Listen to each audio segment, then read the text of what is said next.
Welcome back to the Origins Minisode. This is the podcast that dives deep into the business of venture capital, where we learn how the people behind the capital, both GPs and LPs, make decisions.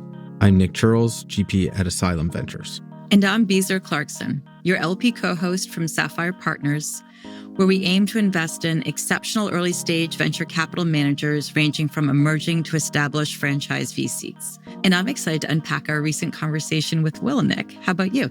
Very. As usual, we covered a lot of ground. This was actually, I think this was one of the most fun ones we've done. I mean, first of all, he's extremely intelligent and extremely funny, which is a rare combination.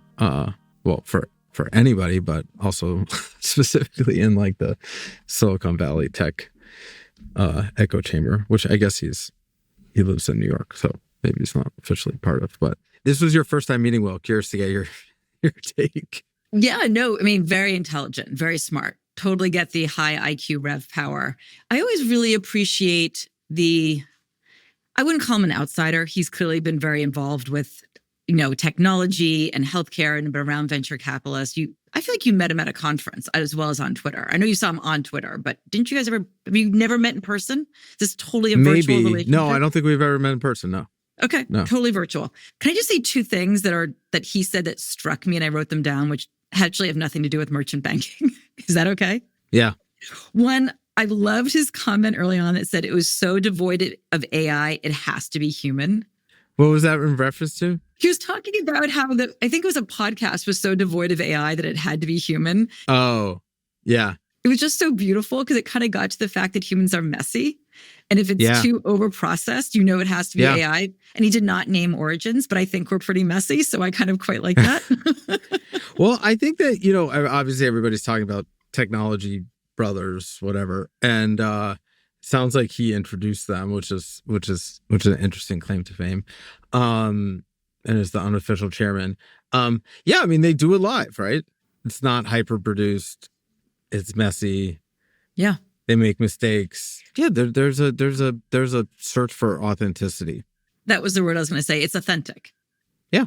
Yeah. And people throughout humankind always values. You see the arc of consistently valuing authenticity. I've long believed, I think the venture business and startups in general, I would say as a gross generalization, takes itself just a touch too seriously. And actually, really wants some humor. I mean, you see there's, obviously some meme accounts, but, TBPN is definitely bringing some, lightness. Yeah.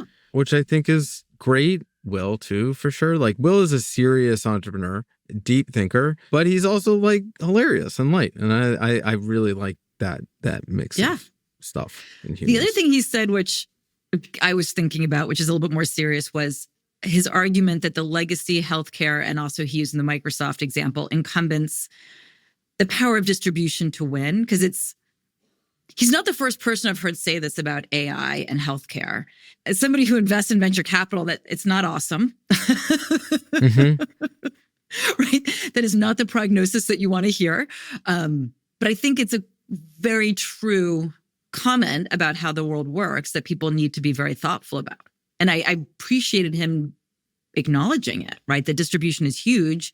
And some of these tweaks, the incumbents, even if you could say they're slower, even if you can say all the things that make incumbents slow, they have these real power allies. 100%. I feel like many in venture are arguing that, incumbents are going to accrue a lot of the gains here, other than maybe some of the fundamentally, new companies like the foundation models and OpenAI.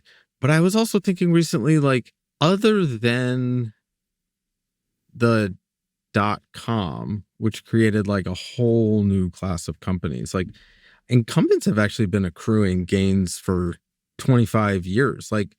Mobile didn't really disrupt the incumbents. If you were a taxi driver, blockchain, it did. Unfortunately, didn't. Yeah, I mean, there's but I'm did. more thinking about Microsoft has just gotten bigger and bigger and bigger and bigger, Yes. stronger over the last 30, 40 years. Google has just gotten bigger and bigger and bigger and bigger, stronger. Now maybe that their search business is maybe at risk for the first time. That could be a very interesting shift. it's been a long time since incumbents have not accrued most of the gains in technology innovation. Seems to be the average understanding is actually that most of the AI gains are going to be accrued to the incumbents, but that's been happening for so long. I'll say, if you look and at yet the startup ecosystem still exists, venture still exists, so because if you took a macro and look at business, being an incumbent, it's a good gig, right? yeah, especially a monopolistic one. It's a great biz. It's a good biz. So everyone wants to be one. And that's why we have, I'm not going to make a comment about regulation, but that is why there is anti-monopoly stuff came out of, the eras of the railroads and all those things. So it was a totally different world. But it's a good gig if you can become an incumbent and have that kind of distribution and very sticky customers. Because I think that's really part of it too, right? How does Google search, just to pick on Google search, how do they keep such sticky customers? And is AI going to change that? That will be really interesting. Yeah, I mean, the most interesting part of that is they literally wrote the paper on transformers and AI, and now their business is probably most at risk of any of those big companies. Yeah. Cool. The story writes itself. What is the word? Like, real life is more interesting than any. Yes. I forget the phrase too, but we'll find it. Well, thank you. Thank you for finding Will. Yeah. I love your new Twitter friends. I'm always making new friends on the internet. Even though I don't tweet much. I am in the DMs. I am in the DMs. I don't tweet much, but I am in the DMs. Since you made a big point about not being on social media, that you brought a Twitter friend. I'm going to say props to you. I know. Well, I am secretly, I'm lurking, I'm just kind of quiet. Okay, so much fun, and see you next time. Yeah, see you next time. Thanks for listening to the Origins Minisode, the show where we discuss the venture capital ecosystem through the lens of myself, a GP, and Beezer, an LP. We'll be back soon with a new episode of Origins. You can find that right here in this feed. And while you're there, please rate and review the podcast. It's super helpful to give us feedback and to help other folks looking for venture insights to find our show. I'm Beezer Clarkson. And I'm Nick Chirls. We'll be back soon. Thank you for listening.